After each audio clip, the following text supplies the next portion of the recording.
Now, first for the ultra-conservative Saudi Arabia, a university in Saudi Arabia will be opening for a driving school for women after a ban on women driving was lifted.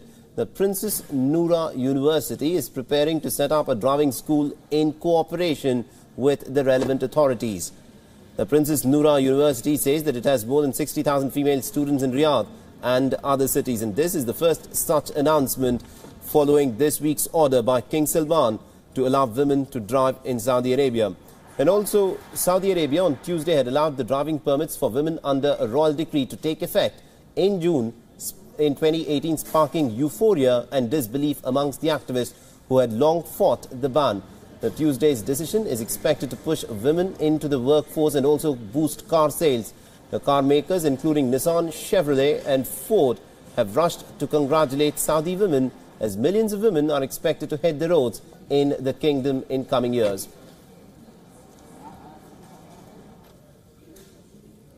Well, an arrest warrant has also been issued by Saudi Arabia's public prosecutor against a Twitter user who has called for those who support the lifting of the ban against women driving in Saudi Arabia to be killed.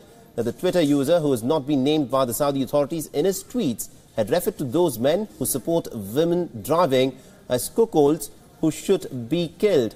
Now, the incident comes on the back of another arrest warrant for a man who had posted an online video inciting people to attack women drivers in Saudi Arabia.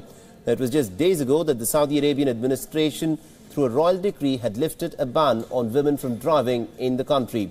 Now, the Saudi officials have said that they are closely monitoring for any threats against women drivers on social media, and any incitement to violence will be dealt with firmly.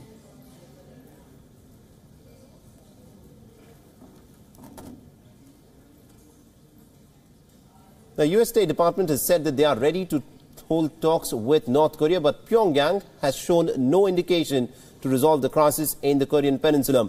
Now, department spokesperson Heather Nauert has said in a statement, and I quote, despite assurances that the United States is not interested in promoting the collapse of the present regime or pursuing a regime change or accelerating the process of reunification of the peninsula or mobilizing forces north of the DMZ, North Korean officials have shown no inclination that they are interested in or are ready for talks regarding denuclearization.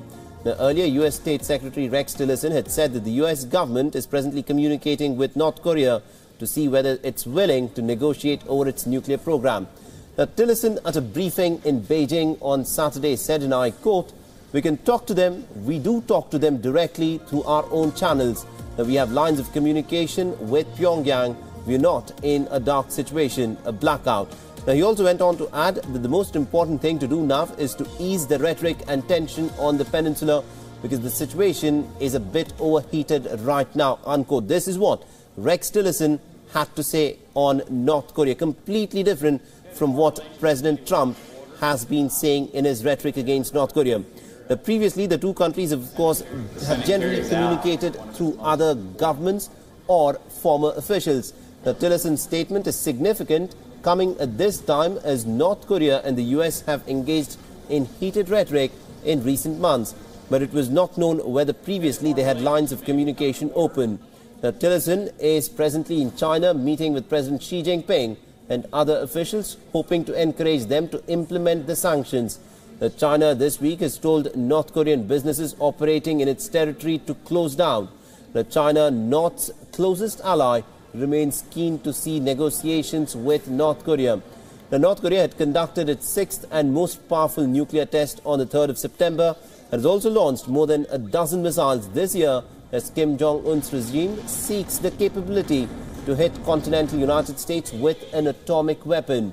The United Nations has also imposed stringent sanctions against North Korea for its weapons program, and Donald Trump has said that all options, including the military option, are on the table to stop Kim Jong-un.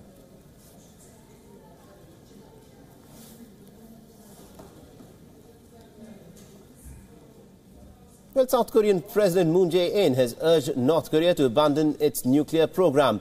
The South Korean president has also said that his country's cooperation with the international community to curb the North Korea's nuclear ambitions is at its highest level.